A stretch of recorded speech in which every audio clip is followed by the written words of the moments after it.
बिना समझ के नहीं हो सकता, और समझ चर्चा के बिना नहीं हो पाती।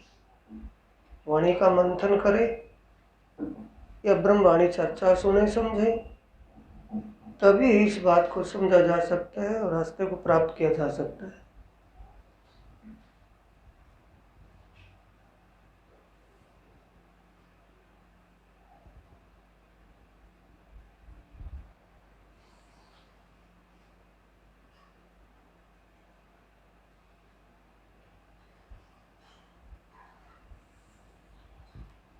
वाणी का प्रसंग किरंतन ग्रंथ से है।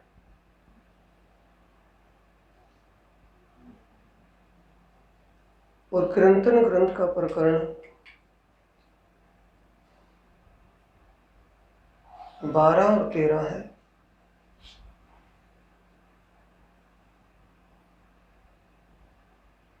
बारह और 13 प्रकरण से पहले 11वें प्रकरण में दर्शाया गया है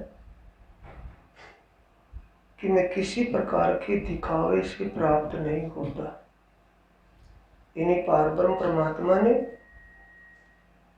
महामती जी के धाम दिल में विराजमान होकर आवेशित स्वरूप में कहा है, रेहू नाही सिद्ध साध संत रि भगत, नाऊ वैष्णव अप्रस अपार अप्रस आचार।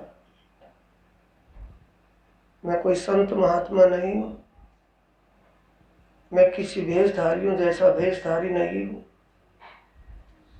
कोई मुझे संत महात्मा या कोई आचार्य गिने, वो उसकी अनसमझी भी उसकी भूल है। जात कुटुंब कुल नीच ना ऊंच, ना हूँ वर्ण 18 वर्ण ऊंच नीच के भेदभाव में मैं नहीं मिलूंगा।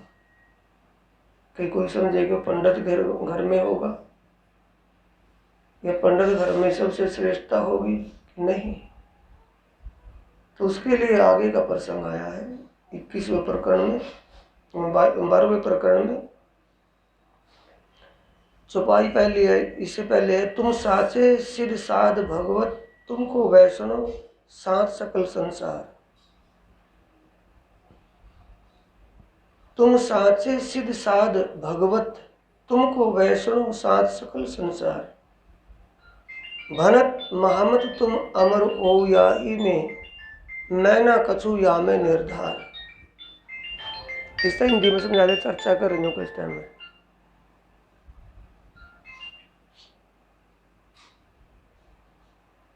तुम साचे सिद्ध साध भगवत, तुमको वैष्णव। ये वैष्णव का मतलब हिंदू समाज में सबसे सर्वश्रेष्ठ किसको मानते हैं कि उस जैसा तो वैष्णव कोई नहीं है। वो तो बहुत ही वैष्णव आदमी है। वैष्णव शब्द को महानता दी गई है। प्राणनाथ जी कहते हैं कि वैष्णव शब्द समझ में ही नहीं आया,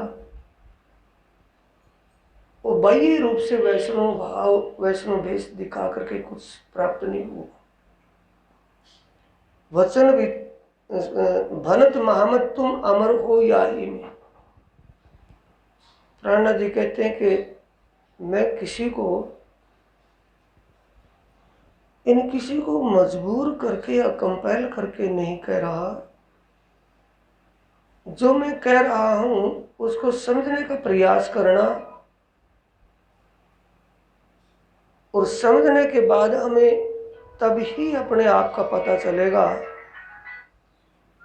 कि हमारी दिशा कौन सी है, किस कैटेगरी में हम आते हैं।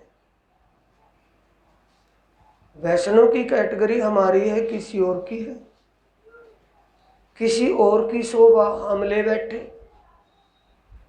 वैष्णव होता कौन है और अपने आप को वैष्णव माने बैठे हो, तो उसके लिए प्राणनाथ जी कह रहे हैं कि थोड़ा समझने का प्रसंग है। भनत महामत तुम अमर हो याही में, मैं न कछु या में निर्धार। पिछले आया है रेहू नाही। वचन विचार और मीठड़ी बलबाचार जबानी, अर्थ लिए बिना ए रे अंधेरी करत सबों को फानी।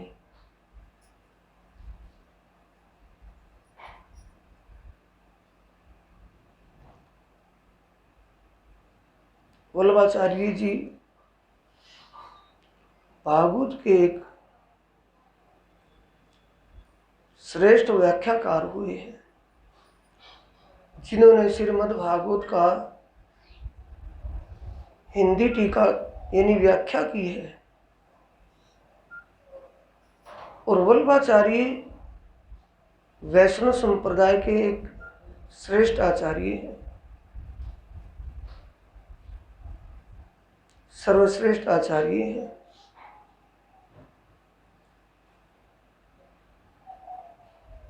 प्रणनाथ जी वैष्णव के आचार्यों को संबोधित करते हुए, यानी जो अपने आप को उस श्रेष्ठता में मान रहा हो उन सबको संबोधित करते हुए, खाली वैष्णव का नाम नहीं, जो अपने आप को वैष्णव की कैटेगरी में मानता है उनके लिए कह रहे हैं।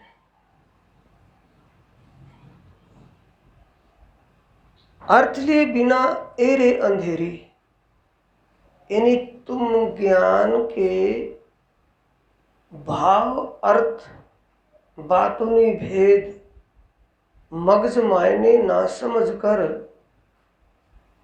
बाह्य शब्दों को लेकर के चल रहे हो, जिससे तुम्हें ये ज्ञान समझ में नहीं आया है।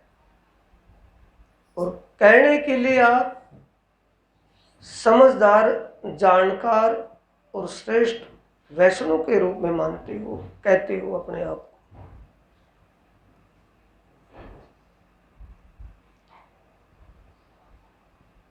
अगली चौपाई में तीसरे चरण में कह रहे हैं, सत वचन बहुत तो ना कहूं, यानी सच्ची बात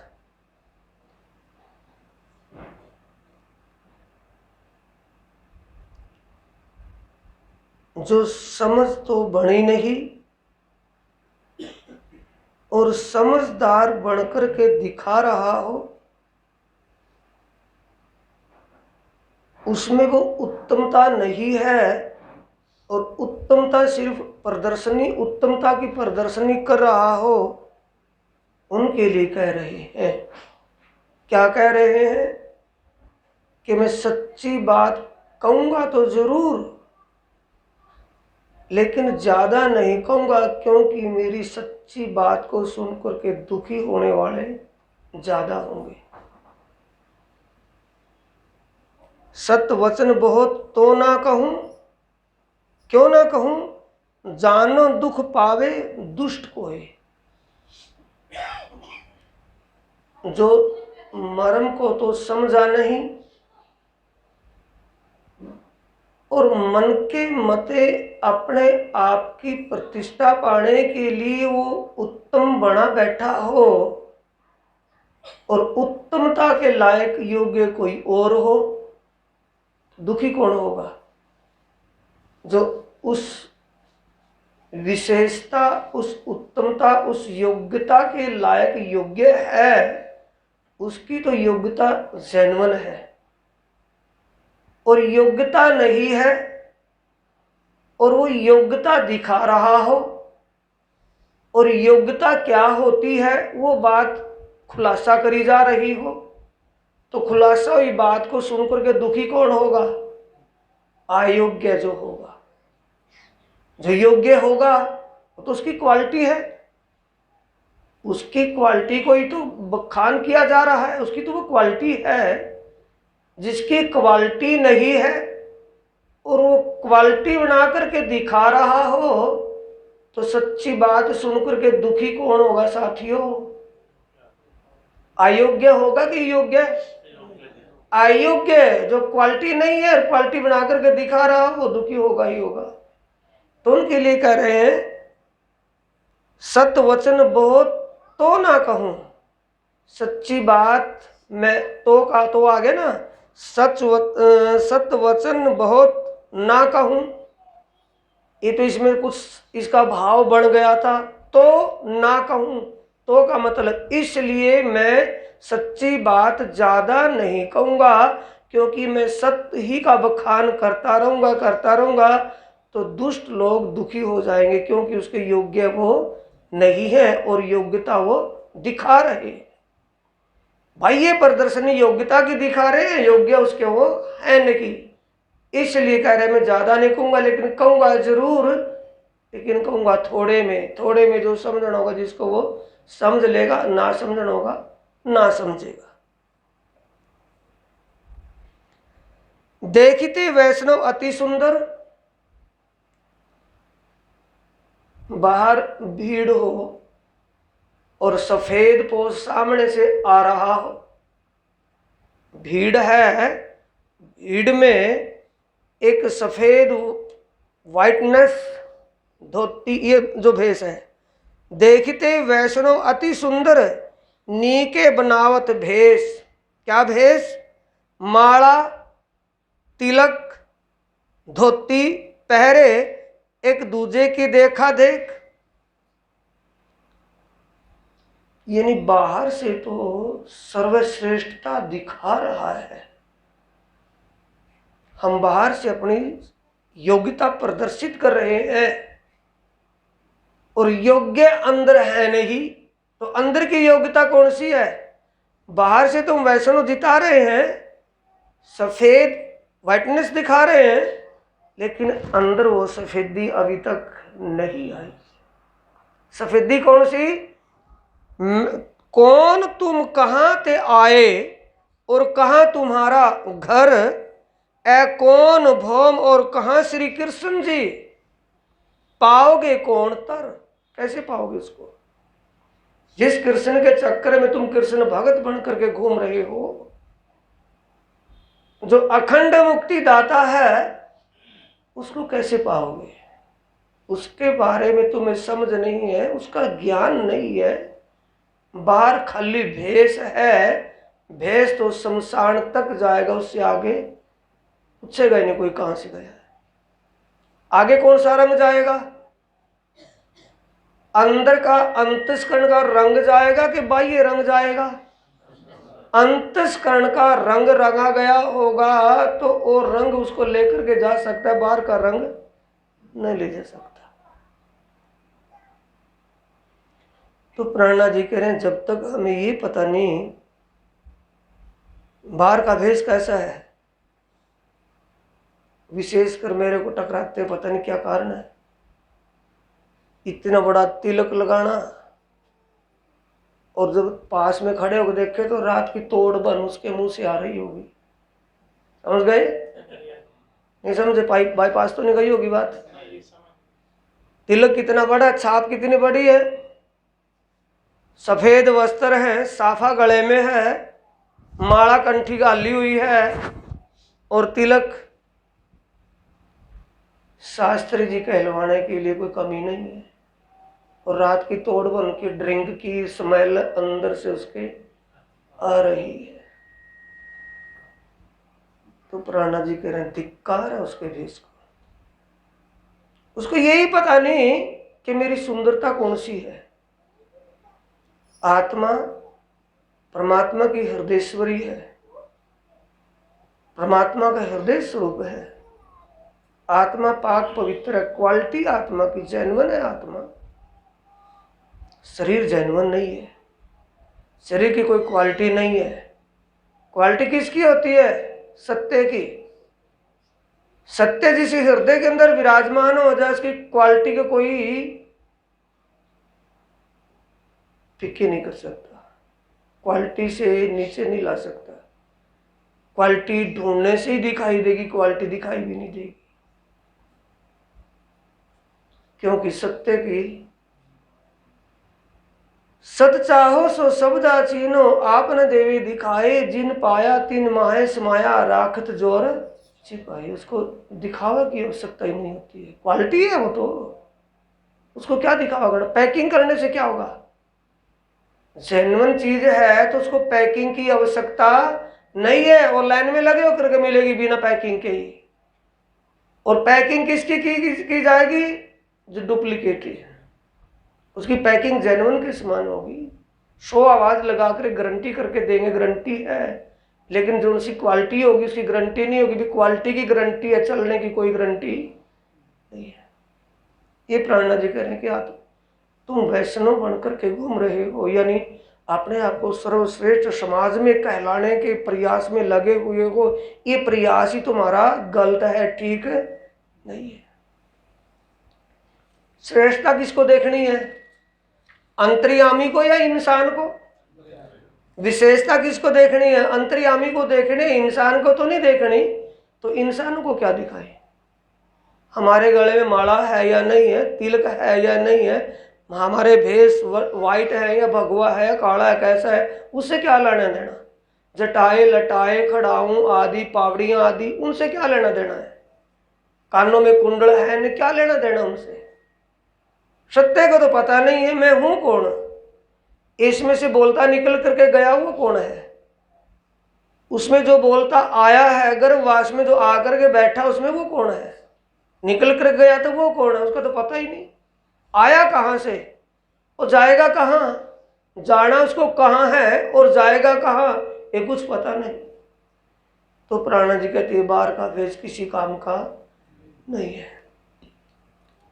उत्तम भेग धरो वैष्णव के, वो वैष्णव आप कहाओ जो वैष्णव बस करे नौ अंग, इंद्रियां तुम्हारी अंतस्करण और इंद्रियां तुम्हारे वश में नहीं है। और ऊपर से वैष्णव वश नौ बस नहीं हुए, और ऊपर से कहते हैं वैष्णव, जो वैष्णव बस करे नव अंग, सो वैष्णव क्यों ना जगाओ। अपने अंतस्करण को जागृत करो, अपने अंतस्करण को सफेद करो, बाहर से सफेद नहीं।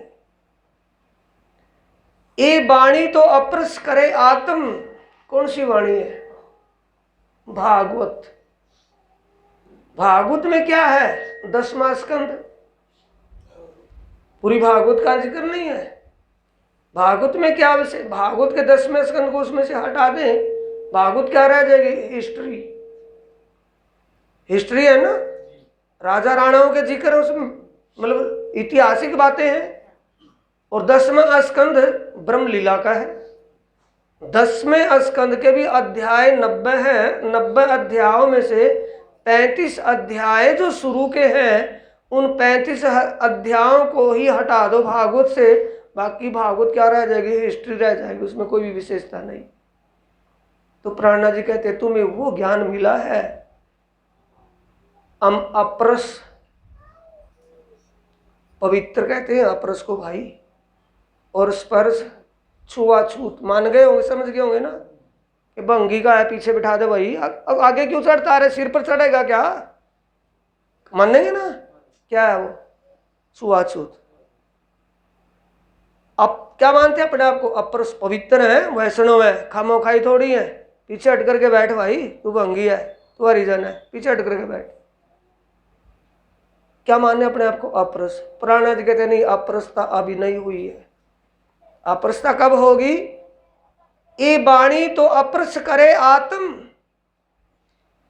ये 10वें स्कंद में जो ब्रह्म वाणी, ब्रह्म ज्ञान, ब्रह्म की लीला है, 10वें स्कंद में ब्रह्म लीला का जो जिक्र है, ब्रह्म लीला का ब्रह्म ज्ञान है, ये तो आत्मा को भी एक उज्जवल करता है, आत्मा की क्वालिटी को जाहिर करता है, आत्मा को पवित्र करता है। नहीं कहा जा सकता कि आत्मा तो स्वयं ही पवित्र है, आत्मा की क्वालिटी बनाता है, कहा नहीं जा सकता क्यों? आत्मा की तो क्वालिटी है, उसकी क्या क्वालिटी बनाएगा? कहा जा सकता है कि आत्मा की क्वालिटी को जाहिर करता है, आत्मा की विशेषता, आत्मा की विशेषता को जाहिर करता है, आत्मीय स्वरूप को जाहिर करता है। क्या करता है? ये ब्रह्म ज्ञान कैसे करता है? आत्मा की क्वालिटी कहाँ है? भागवत में 10वें स्कंद में लीला किसकी है? ब्रह्म की लीला है। और आत्मा क्वालिटी जाहिर कैसे करता है? कि जिस भव सागर से आज दिन तक कोई देवता, कोई ऋषि, तीर्थंकर, अवतार, भगवान, ईश्वर भी पार नहीं हो सका, उस भव सागर को सहज भव से पार कर दिया। किन्होंने? गोपियाओं के तनों में जो आत्म शक्ति विराजमान थी उन्होंने। शुक व्यास कहे भागवत में प्रेमना त्रिगुण पास, प्रेम बसे ब्रह्म सृष्टि में, जो खेली स्वरूप ब्रज और रास में, जो उस स्वरूप के साथ रही प्रीतम पारब्रह्म परमात्मा जिस तन में विराजमान थे, उस तन के साथ उन्होंने अपना जीवन टेर किया, उनके साथ प्रेम में मुग्ध रही, वो आत्मा सहज भाव से पार हुई। ये वाणी तो अपरस करे आत्मा, यानी इस ज्ञान को समझने से आत्मा अपरस। कैसे अपरस? संगत किसकी है साथियों? आत्मा ने तन कौन सा धारण किया है? स्वप्न का। असली तन का है परमात्मा के पावन चरणों में, परम धाम में विराजमान है। उसकी सुरता, उसकी चित्तवृत्ति इस खेल में स्वप्न के जीव पर विराजमान होकर के इसके खेल को देख रही है। तो परात्म की कनेक्टिविटी किससे है? आत्मा से, सुरता से। और सुरता की कनेक्टिविटी किससे है? जीव से। और जीव की कनेक्टिविटी किससे है? मन से। बंधन बंध गया ना, तो वो अपरस हुई है। किससे? जीवे आत्म अंधी करी। आना शास्त्रों की प्रणालिका में, प्रकरण में, कीर्तन ग्रंथ के प्रकरण शास्त्रों की प्रणालिका में ये आया है, जीवे आत्म अंधी करी मिल गुण अंग अंतस्करण। गुण अंग इंद्रिय अंतस्करण, यानी आत्मा जीव की लीला को देखने में इतनी निमग्न हो गई कि वो अपने बल को ही भूल बैठी। आत्म बल की स्मृति करवाना किसका काम है? ज्ञान का काम है। किसका काम है? बोलो। ज्ञान का काम है। और ज्ञान कहाँ है? 10वें स्कंद की लीला हमारी लीला है। क्या स्मृति करा रही है? कि जिस मोहजल में, जिस हाय तोबा में अब तुम बंधे हुए हो, इस हाय तोबा में तो तुम पहले कमलवत रहे थे, कमल के समान थे। पैदाइश तुम्हारी दुनिया में थी, संबंध तुम्हारा दुनिया वालों से था, शरीर तुम्हारा शरीर पंचभौतिक था, पर उस पंचभौतिक तन में और तन संबंधियों में कोई भी तुम्हारा कोई प्रेशर, दबाव, लगाव नहीं था। ये स्मृति कौन करा रही है? ये अपरस करवा रही है। वो वाणी नहीं करवा रही है, अपरस करवा रही है। ये वाणी तो अपरस करे आत्मा, आत्मा को जागृत करने वाली, आत्मा को झंझोड़ने वाला ज्ञान तुम्हारे पास है। तुम अपरस करो बाहर अंग। अपरस किसको कर रहे हैं? बाहर अंग को। नहीं समझे? कई बार देख, क्रीज तो नहीं टूट गई हो भाई, कोई छिंटा तो नहीं लग गया हो, कहीं चींट तो नहीं लग गई हो, छुआछूत में भंगी कहा था, आया था, कोई छींट तो नहीं लगी हो, स्मेल कहीं पर सूंघेंगे, बदबू तो नहीं आती हो। किसको अपरस कर रहे हैं? बाह्य अंग को अपरस कर रहे हैं कि आत्मा को? बाह्य अंग के पीछे दौड़े हुए हैं। और अपरस किसको करना है? आत्मा को। आत्मा अपरस कैसे होगी, पवित्र कैसे होगी? ज्ञान के द्वारा। आत्मा तो पवित्र है, क्वालिटी है आत्मा की तो, लेकिन जीव का संग करने से क्या हो गया है? ऊपर से आसमान में पानी कैसा आता है? बिल्कुल स्वच्छ आता है ना, और मिट्टी का संपर्क करके कैसा हो जाता है? वैसा हो जाता है ना। यही आत्मा की बात है। संग किसका किया हुआ है? जीव का। जीव के विचार किससे हैं? मन से जुड़े हुए हैं। तो उन मानसिक विचारों को कौन शुद्ध करता है? ये ज्ञान शुद्ध करता है।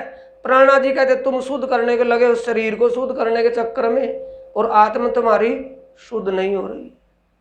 ऐसा ज्ञान पा करके आकार अपरस किए कहा होए।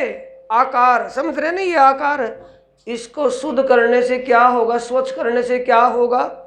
इन्हें आत्म सो कैसो संबंध, इसका और आत्मा का कोई संबंध नहीं है। ये तो क्वार्टर लिया हुआ है। तुम झूठ को साधो समारो, जो झूठा हो जासी। ये झूठा स्वप्न है, एक दिन स्वप्न विलीन हो जाएगा। मिट्टी है, मिट्टी बन जाएगी। साचे सुख देवे जो साचा, सो कबे ओल खासी। प्राणा जी कहते हैं जो अखंड सुख देने वाला है वो साचा, उसको कब पहचानोगे, कब समझोगे, कब जानोगे वो कौन है? सच्चा सुख कौन सा है साथियों? आत्मीय सुख है कि शारीरिक सुख? शारीरिक सुख भले ही कितनी फैसिलिटी मिल जाए, कितना कुछ भी हो जाए, जो हम चाहते वैसा ही हो जाए, लेकिन आत्मीय सुख उससे नहीं मिलता। शारीरिक सुख मिलते हुए भी संतुष्टि नहीं है। क्यों? कि आत्मीय सुख नहीं मिला। जिस दिन भी आत्मीय सुख की झलक लग जाएगी, आत्मीय सुख की थोड़ी सी भी समय ला जाएगी, फिर इस शरीर के बाह्य सुख की इच्छा कभी दिल में नहीं होगी, हट जाएगी। सांचे सुख देवे जो सांचा, सो कबे ओल खासी। कब पहचानोगे? कब देख? ओलखने का मतलब है देखना, सुनना, समझना, जानना, पहचानना। कब पहचानेंगे? कब समझेंगे कौन देगा सच्चा सुख? माहे अंधेर और वैष्णो कहाओ। समझ रहे हैं? ये अपने आप के अंदर झांकने के लिए वाणी मजबूर कर रही है कि अनदेखी? बोलो, झंझोड़ रही है ना कि बाहर से तो देखने में कि बहुत बड़ा वैष्णव है भाई, इससे बढ़ करके तो कोई नहीं होगा शायद, और अंदर भरम और अज्ञान का अंधेरा छाया हुआ है। माहे अंधेर, कौन सा अंधेरा है? भरम और अज्ञान का अंधेरा या कोई और है? भरम और अज्ञानता का अंधेरा। ये तो बातें सब फोक, सब फिक्की बात है। कैसे है? जो धूर्त नाम धरावे धनवत। धूर्त, धूर्त कहते हैं सुंदर साथ जी नट को। धूर्त एक दिखावा करने वाला गरीब है, गरीब धूर्त। वो दिखावा क्या करे? धनवान का, यानी समझ नहीं पाएंगे। किसी का नाम धन सिंह है और कोड्डी पास नहीं है, तो धनवत या धन सिंह नाम रखने से धनवान तो नहीं होने का ना। जो धूर्त नाम धरावे धनवंत, आ गया हो धनवंत। एक गरीब है और बाहर से वो धन, यानी पास में तो दमड़ी नहीं और बाहर से सेठ जैसा भेष धारण किया हुआ है। समझ गए होंगे अब तो? क्या वो सेठ बन सकता है? क्या सेठ का काम कर लेगा? तो लेना देना पड़ गया तो दमड़ी तो पास नहीं है, और बाहर से देखने में क्या है? सेठ जी। और सेठ जी बाहर से सेठ जी है और दमड़ी पास में नहीं है। किसी ने थोड़ा सवाल कर दिया कहाँ से देगा उसको दमड़ी? तो इसलिए कहा है जो धूर्त नाम धरावे धनवत, पास से नहीं दमड़ी रोक। पास में दमड़ी कोड्डी भी नहीं है। तो प्राणा जी कहते दिखावे से परमात्मा नहीं मिलेगा। आगे आ रहा है, धनी न जाए किनको प्रकरण आ रहा है। इसलिए वाणी का मंथन करेंगे साथियों तो कुछ हो जाएगा, वरना कुछ होने वाला नहीं। चाहे उन्हें एक सदी पूरी होगी वो नाम दाम लिए, कुछ नहीं होने वाला। कुछ होने वाला ही नहीं नाम दाम से। अभी तो एडमिशन ही तो है, नाम दाम ले लिया, एडमिशन हो गया। और एडमिशन भी तब है जब कक्का गग्गा कुछ जान लेंगे, एडमिशन तब है। बाल्दी क्या जानेगा? लाठी लेके डंगर लेकर के चला गया, चुगा लिया। और जिसका एडमिशन हो गया होगा फिर उसको क्या होगा? टाइम टेबल के मुझे स्कूल में जाना है, कुछ पढ़ना है, जीवन में कुछ करना है, विचार ही बदल जाएंगे। विद न लहो विवाद करो, ये नहीं कि असलियत का ज्ञान नहीं। और विवाद का मतलब तर्क करना, विवाद का मतलब तर्क करना। विद न लहो विवाद करो, ना देखो वचन विचारी, वल्लभ बाणी समझे बिना खोवत निध तुम्हारी। वल्लभाचार्य जी ने कितना बढ़िया यानी भागवत के बारे में, 10वें स्कंद के बारे में, भागवत छोड़ दो 10वें स्कंद, ब्रह्म लीला को वल्लभाचार्य जी ने बड़े अच्छे ढंग से व्याख्या की है उसकी। आएगा आगे क्या व्याख्या की है? अखंड ब्रिज और नित्य वृंदावन के शब्द किसके हैं? वल्लभाचार्य जी के हैं। और वल्लभाचार्य जी ने बताया कि अखंड ब्रिज नित्य वृंदावन, तुम यहाँ के वृंदावन को मानने बैठे हो, नित्य वृंदावन ये नहीं है। ब्रिज अखंड ये नहीं है तो खंडन होने वाला है, मौत जन्म होती है इसमें, वहां मौत जन्म नहीं होती। नित्य वृंदावन रात की लीला रास की है, वहां दिन ही नहीं निकला। ब्रिज लीला दिन रात की है, वहां अखंड है, वो बाल लीला है, वहां रास लीला है। तुम्हें समझ में नहीं आया कि लीलाधारी कौन है? वल्लभ वाणी समझे बिना, यानी वल्लभाचार्य जी ने जो 10 ब्रह्मलीला का, भागवत में लिखी ब्रह्मलीला का जो व्याख्या की है, वो व्याख्या की हुई उसका भाव अर्थ टीका की हुआ तुम्हारे समझ में नहीं आया। खोवत निध तुम्हारी, तुम्हारे पास खजाना है, इन्हीं मुक्तिदाता ज्ञान तुम्हारे पास है। और मुक्तिदाता ज्ञान समझे बिना तुम नरक के रास्ते पर भागे जा रहे हो, ये तुम्हारी कमी है, ज्ञान की कमी नहीं है। अहंकारे कई जुल्म करो, अहंकार किस बात का? अहंकार किसका? ज्ञान की चतुराई। दूसरा तो नहीं ना कि सफेद पोष पहन ली, ड्रेस कौन सी है? कोई भी कहे हाँ जी शास्त्री जी कैसे है, जी पंडित जी कैसे है, किससे मानेंगे पंडित जी हो? वेद से तो मानेंगे ना। और भागवत क्या कह रही है? पंडित पुराण कौन, वेदवाद कौन है? पंडित पुराण बुद्धि, वेदवाद बोध है। पंडित कौन होता है? जिसकी बुद्धि जागृत है, श्रेष्ठ है, वो पंडित है। चाहे कोई भी है, भंगी भी है, लेकिन वो पंडित है क्योंकि उसकी बुद्धि श्रेष्ठ है, जागृत है। अहंकारे कई जुल्म करो, ना त्रास शील संतोष। त्रास शील संतोष, त्रास कहते हैं डर को, भय ही नहीं किसी, यानी विधाता का भय दिल में नहीं है कि मैं ऐसे, यानी मैं भेष बना करके दुनिया को भ्रमित जो कर रहा हूं और मुझे कोई देख रहा है, इस बात का भय दिल में नहीं है। न शील संतोष, और जो एक वैष्णव के अंदर गुण होना चाहिए कि जैसा विधाता रखेगा उसी में मौज है, वो संतोष तुम्हारे अंदर नहीं है। शील संतोष तुम्हारे सुपने में भी नहीं। और ना अपने कर्तव्य का भय कि हम कर क्या रहे हैं, हमें कोई देख भी रहा है, कोई सुन रहा है। गुण अंग इंद्री के बस पड़े, किसके बस पड़े? गुण के बस होने के बाद क्या है? इसको क्या चाहिए? सम्मान, प्रतिष्ठा। रजगुण से क्या है? तेज, त्याग, सुख, श्रृंगार और स्वार्थ। एक गुण का बंधन हो गया कि किसी और का। इंद्री का तो बंधन नहीं है ना। इंद्री तो नहीं चाहती कि मेरा सम्मान, प्रतिष्ठा, मेरी वाह वाह हो। ये अंदर का गुण ही तो चाहता है। इंद्रिय तो भक्षी हैं, उनको तो खुराक चाहिए, वो खुराक के पीछे खुराक मिलेगी उसका, तो ये तो नहीं कि प्रतिष्ठा चाहिए उसको। तो ये कह रहे गुण अंग इंद्री के बस पड़े। गुण का असर हमारे जीव के ऊपर क्या है, इंद्री का असर क्या है, ये समझ में आएगा तभी तो उससे बच पावेंगे।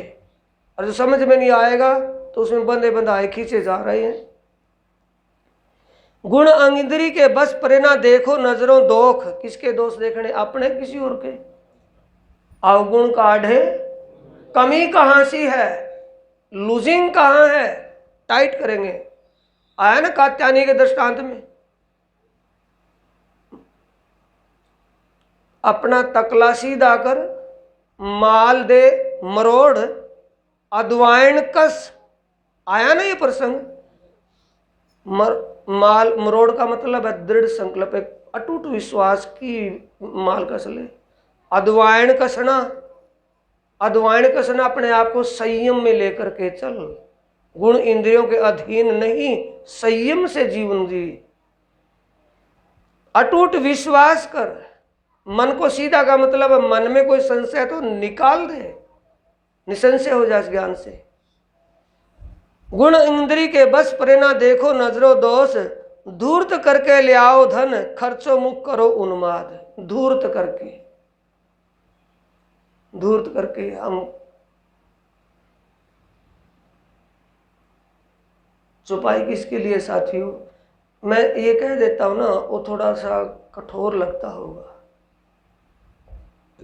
ए वाणी दुनिया में ना कहवाणी, पण साथ माटे कहवाणी। दूसरा क्या आता है? कैन मेरा ब्रह्म सृष्टि को सुनसी सब संसार, मकसूद तिनका होइसी जो लेसी दिल विचार। जो कि भी इस वाणी पर विचार कर लेगा उसको ही मन चाहे सुख मिलेगा।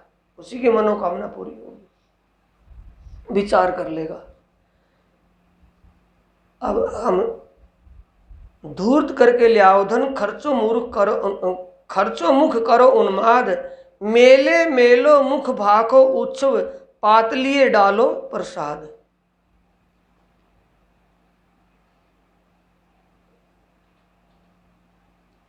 ऐश्वर्य में जीवन जीना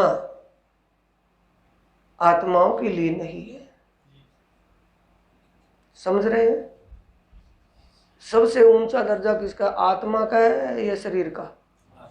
आत्मा का है। वो वैष्णव का अधिकार किसको है? आत्मा को है या जीव को है? आत्मा को है। आत्मा का जीवन कैसा है? जीव का जीवन कैसा है?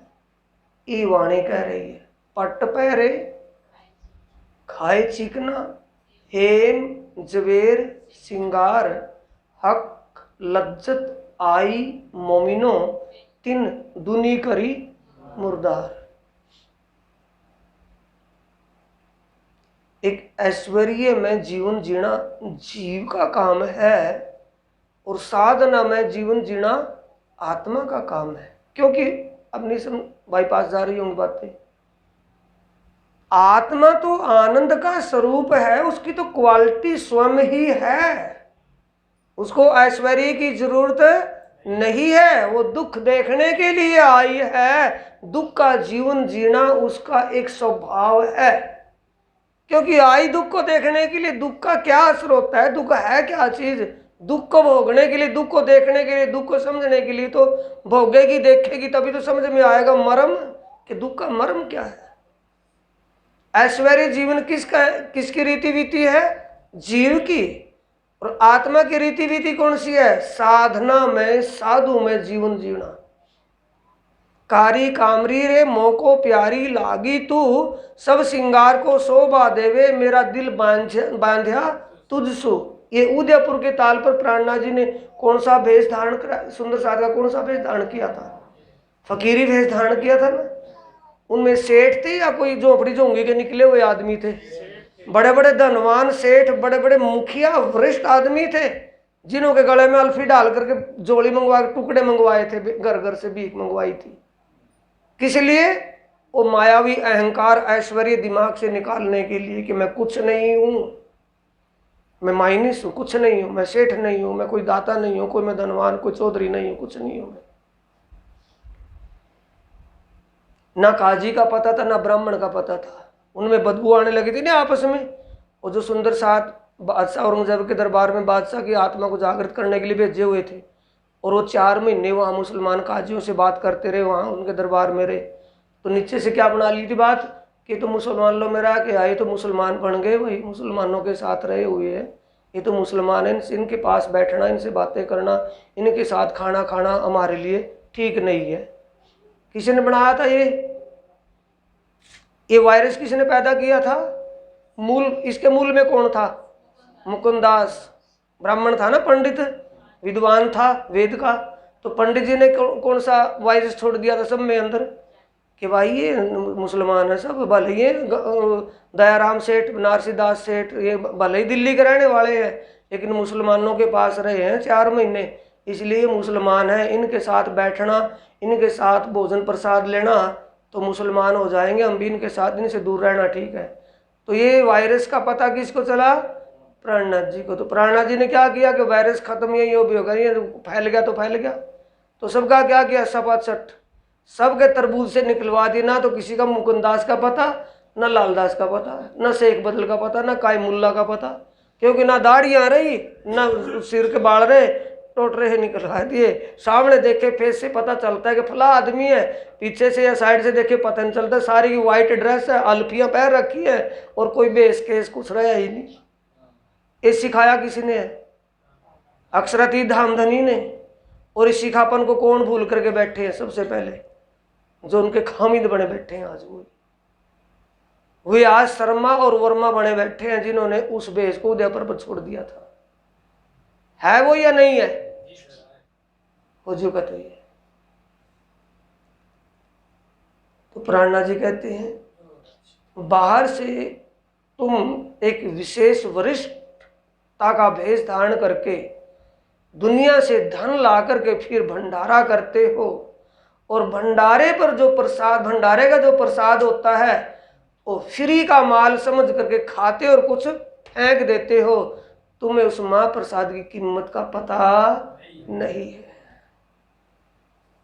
पता किसको होगा भाई? जिसने प्रैक्टिकल किया होगा, जो एक थ्योरी से पास हुआ होगा, या ले दे करके पास हुआ होगा, ले दे करके जॉब लगी हुई होगी, उसको क्या पता। होता है ऐसा। निसंग तहसील में एक तहसीलदार आया था, गोंदर का तहसीलदार था, एक रिटायर बालक राम हरिजनों में। वो रिटायर उस बालक राम को बुला करके अपना काम करता था तहसील में। वो ले दे करके लड़का, नया लड़का आया होगा ना वहां, तो इसलिए कारण उसका प्रैक्टिकल नहीं होता। जो फ्री का आएगा उसको क्या समझेगा? और भोग किसका लगाया? भंडारा किया, और भंडारा करने के बाद, भंडारा किसका होता था? वल्लभाचार्य जी एकादशी का भंडारा, द्वादशी का भंडारा करते थे, एकादशी को सब व्रत रखते थे। तो द्वादशी का भंडारा किसका था? द्वादशी के दिन भंडारा करते थे ना वो, और एकादशी को व्रत रखते थे। द्वादशी का भंडारा करते थे, कृष्ण की भक्ति करते थे। तो प्राणा जी कह रहे हैं उनको, तुम्हें ना तो उस कृष्ण का पता, ना तुम्हें भोग का पता, ना तुम्हें भोग की वैल्यू का पता। मेले मेलो मुख भाको उत्सव, पातलिए डालो प्रसाद, एक सीत झूठ को ब्रह्मा जैसा। एक कण के लिए ब्रह्मा जी, उस महाप्रसाद के एक कण के लिए ब्रह्मा जी तड़पते रहे, लेकिन उसको एक कण ही नहीं मिला। जब अक्षरातीत पारब्रह्म परमात्मा, वो विट्टो पावर दुनिया में द्वापर युग में कन्हैया के तन में लीला कर रहे थे, बाल लीला, तो उस समय बाल स्वरूप के लिए भगवान शंकर ने ब्रह्मा जी को कहा ब्रह्मपुरी में कि ब्रह्मा जी, सृष्टि के अंदर पार ब्रह्म साक्षात विराजमान हो गए, दर्शन करके आओ। कि ऐसा तो हो ही नहीं सकता कि मैं कुल अकल का मालिक हूँ, सृष्टि रचता हूँ, मुझे पता होना चाहिए था। आपको कैसे पता लगा हो मेरे बिना पते वो यहाँ आ गए होंगे? कि वो आपकी मर्जी है, आप दर्शन करना चाहते तो आए हुए हैं, कोई बात नहीं, देख करके आऊँगा। अब देखने के लिए आया कि दर्शनों के लिए? देखने के लिए आया है। मैं जाऊँगा देखने के लिए। देखने के लिए आया तो दिखावे के लिए। अब एग्जाम किसको देना है? कन्हैया को। एग्जामिनर बन करके कौन आया है? ब्रह्मा। अब एग्जाम देने के लिए अगला तैयार है कि आजा भाई, मैं तो तैयार बैठा। अब कितने ग्वाले थे, ग्वालों में सब सा देखने में भी जो अच्छा नहीं लगे था, बस बात समझ लेना इतने से। जो ग्वाला एक वैसा ही सड़भंगा सा था बेचारा, उस ग्वाले को पास में तुरंत बुला लिया उसके आने से पहले ब्रह्मा के, और तुरंत बुला लिया, और उसके करमंडल में से मक्खन था नहीं, घर में से ले लेकर के आए थे अपने अपने डिब्बे में, उसका डिब्बन टीपन खोला और उसमें से मक्खन ठाया और उस ग्वाले को खुआने लगे। और खुआया, और टाइट टाइट मक्खन तो उस ग्वाले के मुख में डाल दिया, और जो लिक्विड था उसकी उंगलियों पर आया कन्हैया की, उसको आप चाटता था। एग्जाम दे रहा है ना, नंबर कितने मिलेंगे भी? अगला एग्जाम लेने के लिए आपने, परीक्षा लेने के लिए, अब परीक्षा तो उसको देनी है कि देख ले बच्चों में तो ये खा रहा हूँ। बोले कौन कह सकता है कि परमात्मा है? परमात्मा को और ग्वाल पाड़ों के झूठन खाना, ये कैसे हो सकता है? अक्षरातीत कैसे हो सकता है? पार ब्रह्म मतलब ही नहीं हो सकता। ये भगवान शंकर वैसे भी बोले हैं और भोली भाली बातें करते हैं, उसको भोलेपन में समझ में नहीं आए, नहीं है परमात्मा। जब फिर भी कि मैं आया हूं कुल अकल का मालिक को, कम से कम इसकी परीक्षा पूर्ण रूप से ले तो लूं। क्या परीक्षा पूर्ण रूप से ले लूं, ये प्रेरणा कौन दे रहा है? ये ब्रह्मा को पता नहीं है। ओ कन्हैया के तन में बिट्टो पावर बैठी है, वही उसके भाव बना रही है ब्रह्मा के कि मैं आया तो हूं, कम से कम परीक्षा तो ले ही लूं। तो परीक्षा कैसे ली? जितने गायें बछड़ू थे ना उनके बच्चों के सब एक गुफा में बंद कर दिए, एक बड़ा पत्थर लगा दिया कि सारे ब्रिजवासी भी इकट्ठे होंगे, इनसे पत्थर ही नहीं हटने का। ये एक करके कोत्तुकुर चला गया। और नारद मुनि का काम क्या था? लावा से लगाई, समझ गए होंगे। कहते हैं बोले नारद का रूप है वो, तो यार उसकी क्या बात छेड़ो। और एक ही पर है, कौन काम करता था? नारद मुनि। नारद मुनि ने जाकर के ब्रह्मपुरी में कहा, ब्रह्मा जी वो कौतुक करके आए थे, कम से कम देख तो लो। पीछे मुड़ करके क्या कि वहां जो गाय बछड़ू गुफा में बंद कर रखे हैं वो मरे बचे क्या है? कि चलता हूं देखता हूं। अब आए, गुफा तक तो गए भी नहीं। वो जितनी गायें बछड़ू बंद किए थे वो ज्यों के त्यों ही बाहर गायें वो चुग रही हैं जंगल में।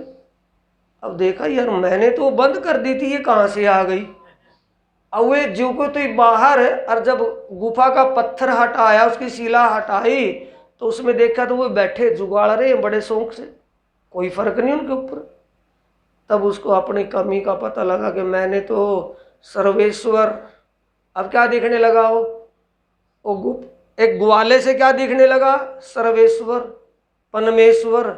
मैंने तो सर्वेश्वर परमेश्वर की परीक्षा कर ली, ये तो बड़ा पाप हो गया।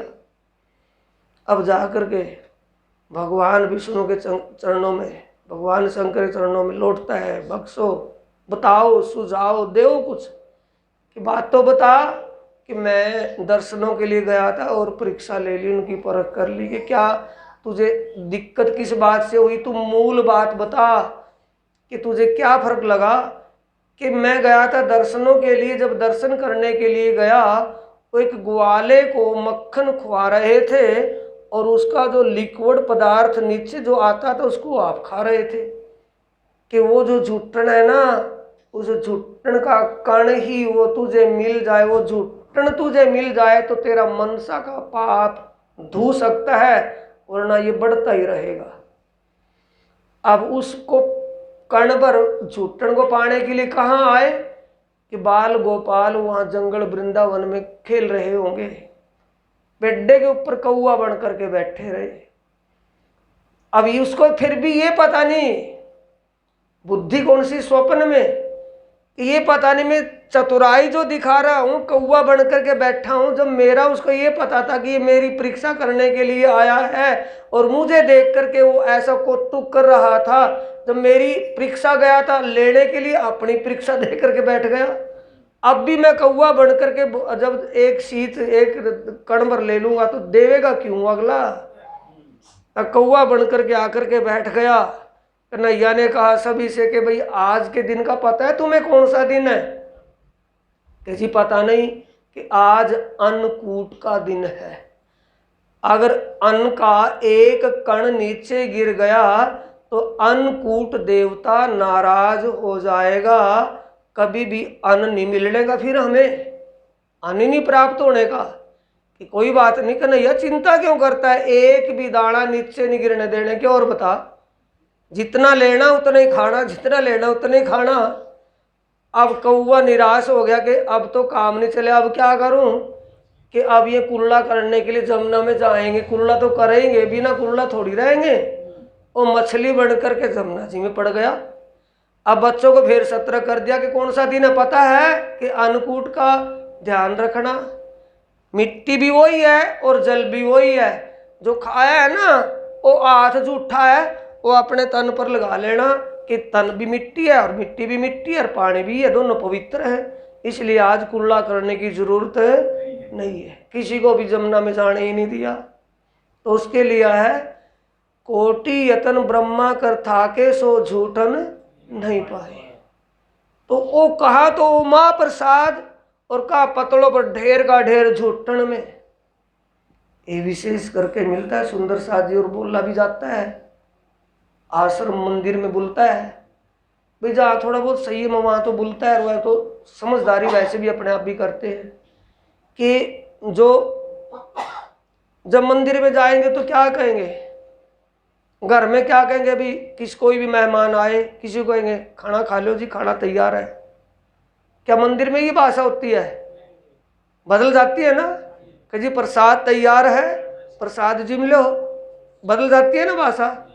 तो प्रसाद कब तक है? जब तक उसका भोग नहीं लगा। और प्रसाद बन गया और प्रसाद का भोग लग गया तो क्या हो गया? महाप्रसाद। और महाप्रसाद की कीमत को कौन जान रहे हैं? प्राणनाथ जी।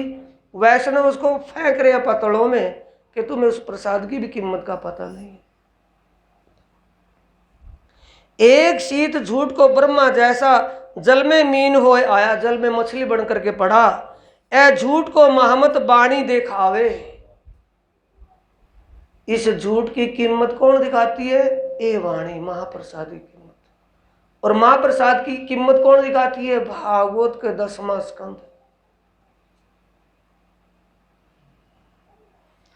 ग्वालों को चल्लू ना कराया, ओ हांसी ठिठोली करे हरामी, तायले बैठे मंडली मुख। हांसी ठिठोली कौन? मंडली मुख। मंडली का मुख का मतलब मुख्य बन करके, मंडलेश्वर हो गया ना मंडली का, सिरदार। हांसी ठिठोली का मतलब है हांसी ठिठोली की बातें, चर्चा, ज्ञान, आत्मिक ज्ञान नहीं है, आत्मरंजन नहीं है, मनोरंजन करते हुए हांसी ठिठोलियों की बात करके कि भाई आज जो हमारे महाराज श्री कहेंगे, आचार्य जी कहेंगे वही करना है। आचार्य को उन बातों का ज्ञान नहीं। ए नीच कर्म डुबोए नरक में, पीछे छूट पाओगे कब सुख। प्राणनाथ जी कह रहे ये तुम्हारे नीच कर्म, यानी तुम्हें असलियत का बोध ना होने से तुम बाहर की बनावट लेकर के अपने आप को वैष्णव कहलाने का जो प्रयास कर रहे हो, इस प्रयास से तुम नरक में चले जाओगे, मुक्ति ना पा करके दुख पाओगे। ए बाणी उत्तम चढ़ावे ऊंचे, उल्टे अधम स्वादे। यानी भागवत के अंदर 10वें स्कंद में जो ब्रह्म लीला है, परमात्मा का जिक्र उसमें है, वो जिक्र सुनकर के तो जीव को अखंड शांति, शाश्वत शांति, अखंड मुक्ति मिलनी चाहिए। और तुम जा रहे हो नरक की तरफ, नरक के रास्ते पर। कठिन पंथ चढ़ाए नहीं ऊंचे, पीछे नीचे दौड़े नीच वादे। यानी तुम्हें उस कठिन रास्ते का मतलब है संयम, तुम्हारे अपने आप, अपने गुण और इंद्रियों पर तुम्हारा संयम ना करके तुम गुण इंद्रियों के अधीनस्थ होकर के तुम नरक के रास्ते पर जा रहे हो। तुम सोचते हो कि हम अखंड मुक्ति पावेंगे, ये तुम अपने जीव के लिए धोखा कर रहे हो, किसी और के लिए नहीं। कुकर्म करो कुटिल गत चालो। कुकर्म यानी शुभ कर्म तो तुम जानते नहीं, कुकर्म कर रहे हो, कुटिल गत चालो, आगे पीछे चीटी हार। देखम देखी कि फलाना ओ जय वो शास्त्री बनकर के वो प्रचार कर ही नहीं रहा है, वो चर्चा कर ही नहीं रहा है, वो गुरुजी है ही नहीं है, वो गुरुजी बन ही नहीं गया। ये तुम चींटी हार का मतलब एक नरक में जा रहे तो बुद्धि क्यों दिया परमात्मा ने? विवेक क्यों दिया है? समझने के लिए, अनुभव के लिए विवेक दिया है, बुद्धि डिसाइड करने के लिए दी है। उसका प्रयोग कब करेंगे?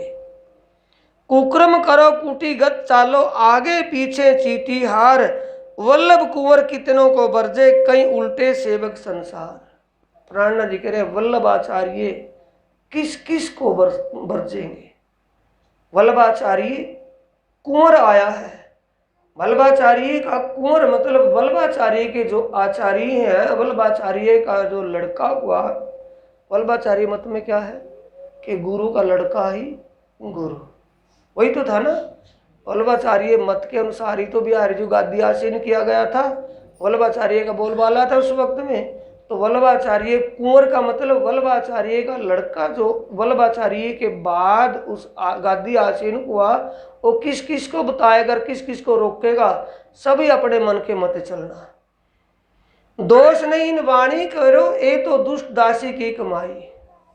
ज्ञान का दोष नहीं है, ये सारी करतूत किसकी है? कलयुग माया की। अधम शिष्य गुरु को बुरा कहावे। अधम समझते होंगे किसके कहते होंगे? अधम शिष्य गुरु को बुरा कहावे, अधम नीच, नीच कर्म करने वाला शिष्य कोई भी होगा। किसी पिता का पुत्र अगर बुरे कर्म करेगा, उल्टे कर्म करेगा, तो बदनामी किसके नाम की होगी? बाप के नाम की होगी। ऐसे ही शिष्य की बात है, चेले की बात है। अगर शिष्य, चेला, सेवक अपने स्वामी गुरु के ज्ञान को ना समझ करके, अधम शिष्य गुरु को बुरा कहावे, ज्ञान तो समझ में नहीं आया और वो कुकर्म करेगा, वो उलाना किसके सिर लगेगा? गुरु के। पर सोने न लगत स्याही, पर आ गया ना, पर सोने न लगत स्याही। पर सतगुरु तो सतगुरु का स्वरूप है। गुरु कंचन गुरु पारस गुरु चंदन प्रमाण, तुम सतगुरु दीपक भयो क्यों जो आसमान। या गुरु की बात चली हुई है। गुरु को बुरा कहावे पर सोने न लगत स्याही, पर उनको कोई, वो कलंकित नहीं होते। कलंकित कौन होगा? प्राणनाथ जी ने इसलिए इन चौपाइयों में स्पष्ट करते हुए कहा है, या भली या बुरी जिनु जैसी फैल जो करी, तब आंगू आई सबों की करनी, जिन जैसी करी सबों की। कहा ना, एक दो की तो नहीं कहा ना, तब आई सबों की। या भली या बुरी जिन्हु जैसी फैल जो करी, तब आंगू आई सबों की करनी, जिन जैसी करी आप अपनी, तब कोई। आ गया ना, ना गुरु ना महाराज कोई, तब कोई नहीं किसी के संग दुख सुख लेवे अपने ही। क्यों? सतगुरु ने तूने कहा तू ऐसा करिए, गुरु ने तूने कहा तू ऐसा करिए। अपने मन के मते जो हम कर रहे हैं उसका फल हमें भोगना पड़ेगा या गुरु जी को भोगना पड़ेगा? तो ये कह रहे हैं, या भली या बुरी ए बाणी तुम नाही पहचानी, या में विद विद के प्रकाश, इन प्रकाश में खेले श्री कृष्ण जी, रमे अखंड लीला रस। कौन? इस इन प्रकाश में, इस वाणी यानी भागवत के अंदर 10वां स्कंद है। 10वें स्कंद में लीला किसकी है? 35 अध्यायों में ब्रह्म की लीला है। 3 ब्रह्मांड हुए हैं जो अब ऐसे हुए ना उसी कब, इन तीनों में ब्रह्म लीला भाई, ब्रिज रास और जागनी कही। ब्रिज और रास लीला ब्रह्म की लीला है। इस ब्रह्म लीला में साक्षात परब्रह्म विराजमान है। तुमने परब्रह्म के स्वरूप और लीला को नहीं पहचाना, जिससे तुम कुटिल चाल चल रहे हो। तुम पंधारी आत्मनिवेदी बानी न देखो विचारी, अंजू न मानो तो इत आओ मैं दिखाऊं लीला तुम्हारी। अगर ना समझ में आया हो तो मैं तुम्हारी कर्तव्य, तुम्हारी लीला को दिखा करके, तुम्हारे इनके ड्रेसिंग टेबल को दिखा करके तुम्हें अपना श्रृंगार दिखा दो कि तुम्हारा कर्तव्य क्या होना चाहिए और कर तुम क्या रहे हो। वैष्णव है सो वचन मानसी, प्राणनाथ जी कह रहे हैं जो जाननहार होगा। वैष्णव किसको मानेंगे? श्रेष्ठ को मानेंगे या डाउन को? श्रेष्ठ को। वैष्णव है सो वचन मानसी, भाई कोई बचना चाहे तो बच जाइयो, यानी कोई समझने वाला तो समझ ले जियो। वैष्णव होए सो वचन मानसी, और जो वल्लभ बानी से टलिया। प्राणनाथ जी कह रहे जो वैष्णव, सच्चा वैष्णव होगा वो इन बातों पर गौर जरूर करेगा, और जिसने इन बातों को अनसुना कर दिया तो प्राणनाथ जी कहते महामत के सो काहे को जन्मया, गर्भ माहे क्यों ना गलिया। और गर्भ में ही क्यों नहीं खत्म हो गया, उसको जन्म ही नहीं लेना था। और प्राणनाथ जी क्या कह रहे हैं? दुख ना देऊं फूल पाखड़ी देखूं शीतल नैन, सुख देऊं सुख लेऊं सुख में जगाऊं साथ। कहाँ बात सुख की, कहाँ कितना कठिन कहना पड़ेगा। गर्भ में क्यों नहीं मर गया, क्यों जन्म लिया, इतना कठिन कब कहना पड़ा? उनके लिए है, अब के लिए नहीं। अब तो कुछ भी कहे कोई, लेकिन उन महामती के लिए है जिसके अंदर साक्षात पारब्रह्म विराजमान है। और ये आवाज उनकी कि क्यों नहीं गड़ गया? ये कहना कब पड़ा होगा? जब पानी सिर के ऊपर को निकल चुका होगा।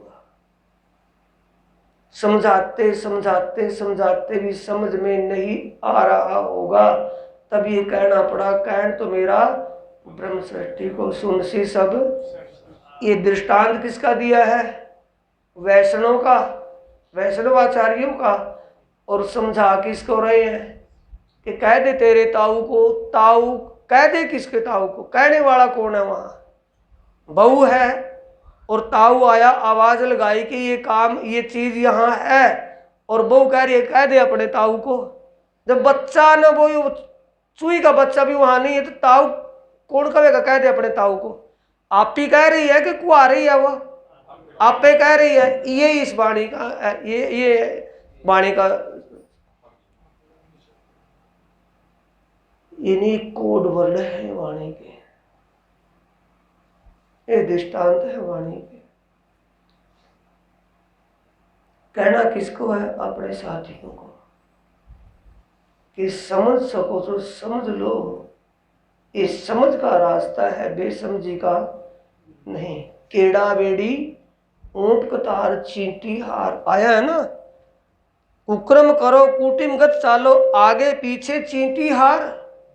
देखा देखी कर करके जो चल रहे हो, ये देखा देखी का रास्ता नहीं है, बड़े समझ बूझ का रास्ता है।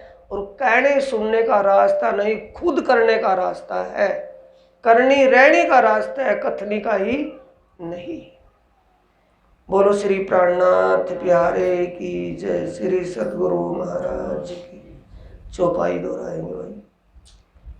वैष्णो वैसो वचन मानसी, और जो वल्लभ बानी से टलिया, श्री महमत कहे सो काहे को जन्मया, गर्भ माहे क्यों ना गलिया, गर्भ माहे क्यों न गलिया, गर्भ माहे क्यों न गलिया। बोलो श्री प्राणनाथ प्यारे की, श्री सद्गुरु महाराज की। प्रणाम।